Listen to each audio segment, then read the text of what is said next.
আমি তো নামাজ রে নামাজ বলি না, জানি না ওলামা আমার বিরুদ্ধে কি বলে আল্লাহই জানে। আমি তো নামাজ রে নামাজ বলি না, নামাজ এটা বাহানা, এটা হলো ভালোবাসার বিকাশ। ভালোবাসা আমাদের নবীর জির দিলের ব্যথার বিকাশ। যখন 5 ওয়াক্ত নামাজ করে দিয়েছেন 50 থেকে 5-এ, তো মুসা আলাইহিস সালাম বলতেছিল 5 ওয়াক্ত উম্মত পড়বে না, যান কমায়া নিয়ে আসেন, আমি 2 ওয়াক্ত পড়াইতে পারি না, আপনি 5 ওয়াক্ত কোত্থেকে পড়াবেন। তো আমাদের নবীজি বলতেছিল এখন আর যাইতে মন চায় না, লজ্জা লাগে, কিন্তু ভিতরে আগুন জ্বলতেছিল, উম্মত যদি না পড়ে তো আমি মুখ দেখাবো, তো দেখাবো কি করে। তো আল্লাহ মনে হয় কানে কানে বলছেন, বন্ধু আপনি উম্মতকে এত ভালোবাসেন, আমিও তো ভালোবাসি, চিন্তার কোনো কারণ নাই, আমি ডাইকা ডাইকা পড়ায় নিব, ডাইকা ডাইকা ঘুমের থেকে উঠায়া হলেও পড়ায় নিব, আপনি চিন্তা করেন না, দায়িত্ব আমি নিলাম। আর আমার মনে হয় নামাজের জন্য না, হয় উম্মতের পরে তো উম্মতই নাই, ঠিক না?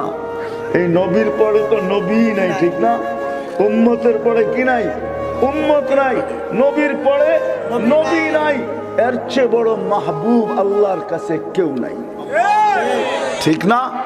হ্যাঁ, আল্লাহ নামাজ পড়তে পড়াইতে নামাজের জন্য ডাকে না, আল্লাহ মনে হয় কথা বলার জন্য ডাকে, নামাজের জন্য না। আলী রাদিয়াল্লাহু তাআলা আনহু বলেন, মুসাল্লি ইউনাজি রব্বা, রাতটা কাইটা গেলে মনে হয় সুবে সাদেক হইতে দেরি, আল্লাহ ডাকতে দেরি করে না, পুরা রাত্রটা কাটায় দিলি, তোর সাথে কথা হইল না, একটু জলদি উঠায় না, আমার লগে একটু কথা বল না। আবার দুপুর হইলে বলে, কই সকালে কথা বললি, দুপুর হয়ে গেল এখনো কথা হইল না, একটু ছুটে আয় না, আমার লগে একটু কথা বল না।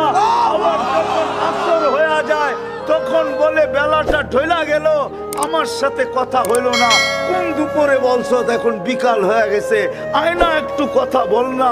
যখন মাগরিব হয় তখন মনে হয় আল্লাহ বলে, সূর্যটা ডুবা গেল, রাতটা চলে আসলো, হায় দিনটা পার হয়ে গেল, রাতটা দিনটা চলে গেল, রাতটা চলে আসলো, হয় কই আসরের সময় কথা বলছিস, আয় না আমার লোকে রাতের শুরুতে একটু কথা বল।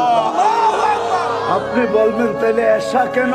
আমার মন বলে এশারের সময় মনে হয় এই জন্যই ডাকে, তো তুই তো ঘুমায়া যাবি, সকালে উঠবি কি উঠবি না তাও তো জানি না, উঠাইলে উঠবি নাইলে তো উঠবি না, এখন তো ঘুমাইতে চলে যাবি, আয় না সর্বশেষ আমার লোক একটু কথা বলা দিবি।